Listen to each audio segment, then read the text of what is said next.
Welcome to the Qualified Tutor podcast.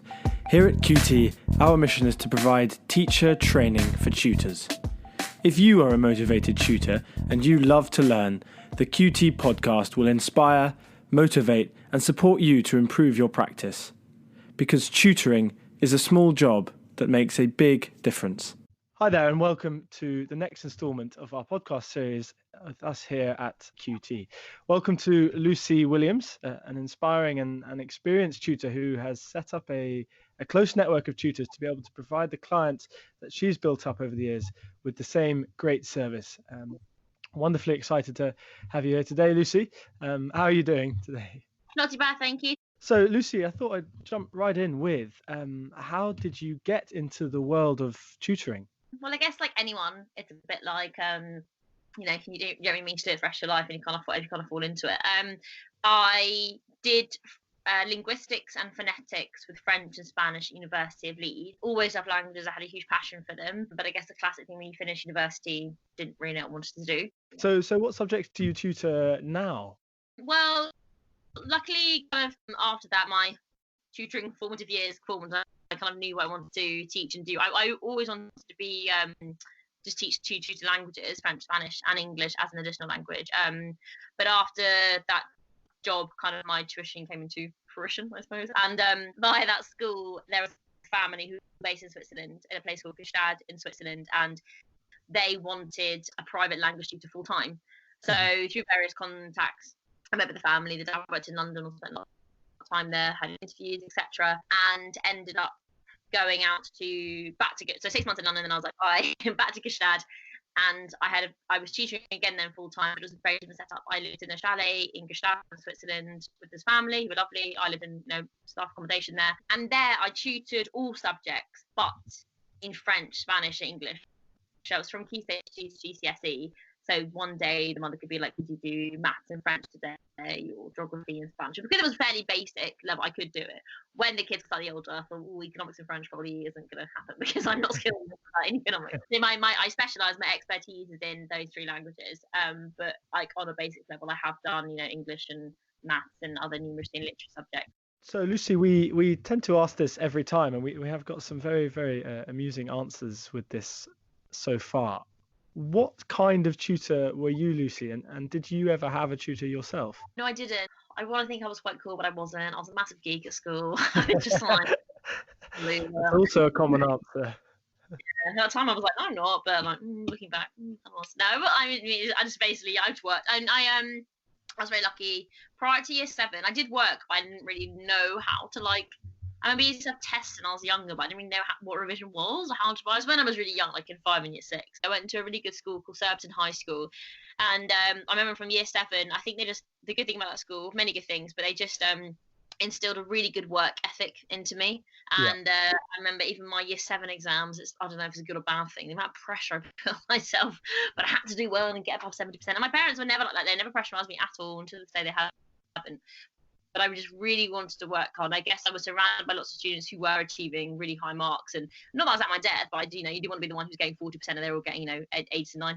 So from then on, I think I'd like to think my work ethic was quite strong, and I always had very nice reports. My parents' things were good. So I shouldn't say a loser, but I guess a bit geeky, and I just worked really hard, and I worked hard at the subjects all subjects, but I think the ones that I really loved, like I remember in year 8 just being like, to the point where I looked forward to my French lessons. Those subjects I used to really work harder because I just genuinely enjoyed it. And even to this day now, I'll research, and it sounds horrendously lame, but I'll research certain tenses because I really enjoy it for my lessons. But I enjoy, even now on the job, I'm still learning new words and vocabulary in different languages. I'm still learning new structures, and that I just think it's really cool and I really like it. So I think because of that, because I did really put the work in throughout GCSEs and A levels, I didn't need a tutor because I had my own work ethic, but I do understand why some children might not have that, or they find some subjects so difficult where they need that help, and that's totally understandable, especially with languages, because I think I'm quite lucky. It's the one thing I was good at. I'm not overly amazing at, I'm not very mathematically or science, really strong, but I can just do it, I suppose. So I'm quite lucky in that regard. Therefore, I'm more than willing to help others because I enjoy it a lot too. Yeah, and one of the most common attributes of a successful tutor is that love of their subject that that they are able to instill in their students, knowing your subject inside out, and then having that flexibility and ability to pass that knowledge on to a tutee. So I think what makes a very good tutor initially is that it's someone who loved studying at school, someone who has enjoyed studying after school, after university, even if they went to university, and someone who can pass that love on to their students, because one of the best tutors are those that seem passionate and interested about their subject. If you have a very disinterested tutor, then that's going to pass on to the student, and they'll make much less progress. So I think that's very encouraging to hear, Lucie, that you still look up tenses that you like in French just for the love of studying them. So what did you think being a tutor was like in your first few sort of days, weeks, months of tutoring? Did you envisage it being like it is now? No, and again, I have to say, I did started out really because I liked it. So after those 2 years when I was in Switzerland, had the amazing time with family, and they had a place in Mallorca, so I'd go to Mallorca during the school holidays and nearly tutored the children Spanish. I adored all of that, but then all the children, they went to boarding school, so I got a bit older, so there wasn't really much work for me. So I came home after a couple of years, and it was amazing 2 years. Like, I traveled the world with them. They're an amazing family, and I'm still in touch with them to this day. It was really like a remarkable experience for me. But when I came back, I thought, okay, I want to start up tutoring on my own. And which I did in January 2016, I think. I remember doing it because I wanted to do it.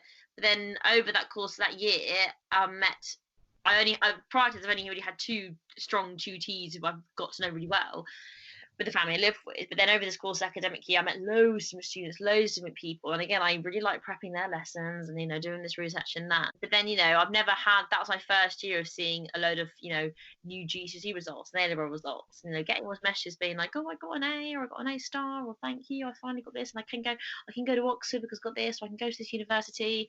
I was like, it was loads of different ones, and there's a flood of it. And again, I thought, oh, I'm actually doing this because I like doing it. But that side of it, again, I kind of forgot how good it really kind of was. I've never had, I had that one mark with that boy, but I didn't have a kind of array of all these different official national exam results that came to me. And again, I realised, oh yeah, this is this is why you do it. People can go to schools they want to go to. People can go to university they want to go to, or just speak a language and want to speak. And enhances communication, in my opinion, is very, very important. So, have there been any other ways that you could share with us about how you've been able to build rapport with tutees? Definitely have talk to them, have a chat with them. I know we're there sometimes an hour, sometimes a bit more, but if I just come in straight away and be like, right, this is the work we're doing straight away, and just get on with the vocab test or get on with the new tense presentation or the reading we're doing. I think it's a bit like, in order to be able to build rapport, you have to know who you're working with. It's having a conversation. What I try to do, because as you know, I think everyone young person would do this, especially when you're working with young students, is they will go off on a tangent, and I'll try to just speak and talk to you for a good 20 minutes so they know they're wasting half the lesson. So what I try to do is, normally at the start of each tutoring session, we'll have a bit of a chat, but then we have a chat, ask them about their weekend, or what they're doing this weekend, or what they're doing in half time, or asking, but it will be in French or in Spanish or English, whatever language I'm teaching them, in order for them to utilise those skills. And again, to get them more relaxed, not to go kind of. Sometimes when you do arrive at 4:30 or at 5 o'clock, they have just got in from school. So I think everyone needs break, everyone needs it kind of downtime a little before they kind of get their brain working again. So a lot of it, is getting to know them, but the beauty of that's trying to do a different language to hope that boost their learning sides is key as well. And I think it is more, I guess, alludes to working with younger children, but keeping them engaged, and sometimes making the lessons not stop-start, but sometimes if you different activities. If I work with children who are 8 or younger, I do a lot of presentations on my laptop, so that kind of lots of colour, lots of smiley faces, lots of plant pot moving around to the ER verb, and to take off the infinitive, to keep them engaged, to keep them looking at it, but also keep them interested. And then doing a short activity on that. But then it could be, I think I alluded to it earlier, the beauty of languages is there are 4 key skills that you need to be able to be competent in order to be able to use the language: listening, reading, writing, and speaking. So doing a listening exercise. We could watch like a TED talk on something they're interested in, be it, I don't know, Italian TED talk on feminism, or I don't want to bring YouTube too much into my lessons, but there is wonderful resources for lots of songs and French nursery rhymes, especially for teaching young children. So kind of doing listening and speaking in that regard. Speaking I alluded to earlier when talking to them at their weekends, and then again reading something which I again mentioned earlier that they're interested in. So using the 4 skills, breaking up the lesson and doing it centered around their interests and, you know, interesting and fun, be it with colours and different activities. I think as well, I like to keep it varied and interesting and motivated. And also they remember it a lot. Like sometimes I've heard this 4-year-old be like, oh, we did a vocab thing in French today, and I remember the sunflower pot on your screen, and it was the sun, and that was like the sun. So like, I don't know, little things if you're visual, and I guess that would really help. But sometimes when I do find it's effective, I think, okay, keep going with that, because obviously it's working, especially for that student.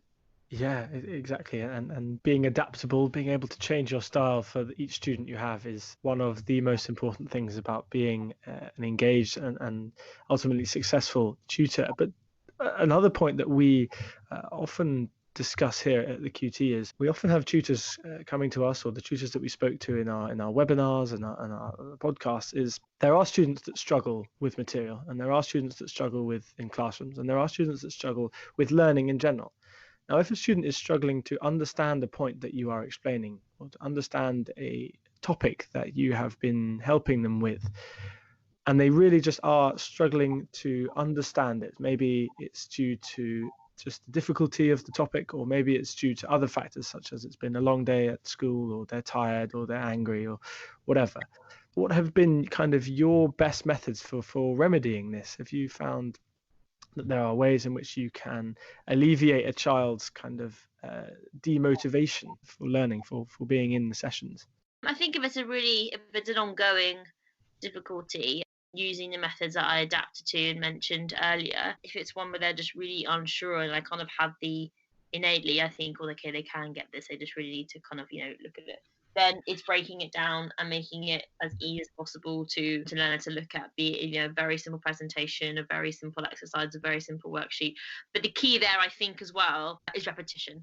And I'm not saying, you know, everyone's perfect at languages and is good at it, but to an extent, one can learn one basic concept in any language. One can make somebody recite the endings in the present tense in French, or recite the word for lamp in French. Again, each week that's kind of going to go in. So I think a lot of it is repetition, a lot of it is patience, and you have to, again, if they're unsure of it, then go over it again and go over it again and use it in a very simple format, be on a very simple worksheet and break it down small bits. If it's just present tense they're unsure of, then that's fine.